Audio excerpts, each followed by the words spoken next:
Hi guys, I'm Phil Snowden, the fat loss and performance coach here at Meta Evolution Gym in Chatham. Kapow, how are you doing? So today's video is all about your metabolism, or your RMR, your resting metabolic rate.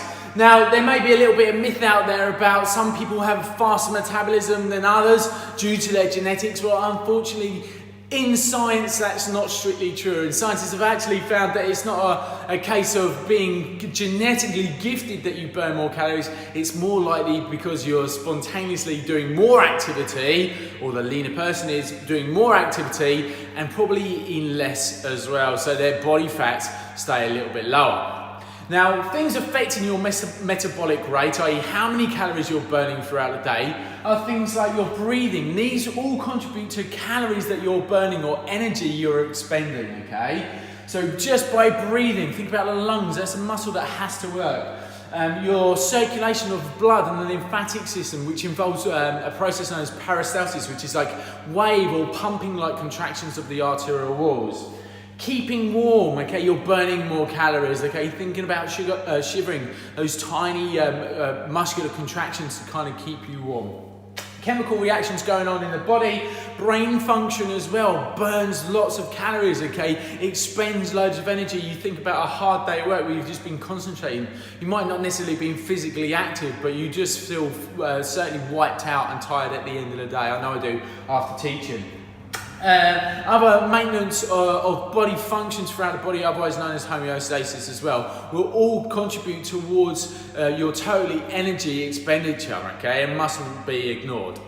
Now, if you have more lean muscle mass, you will burn more calories naturally, okay? So it does make sense to do some more resistance training or weights training as part of your workouts. So someone who weighs 100 kilos will more likely burn twice as many calories or expend twice as much energy than someone who weighs, say, 50 kilos or so. Now, burning fat, you do need to be active, okay? And the longer you are more active for, or the more intense the activity, the more calories you're going to burn, okay? That's basics, okay? So the harder you train, and for the longer, or the longer duration that you train, the more calories or the more energy you will expend, okay? It goes without saying, that's common sense, right?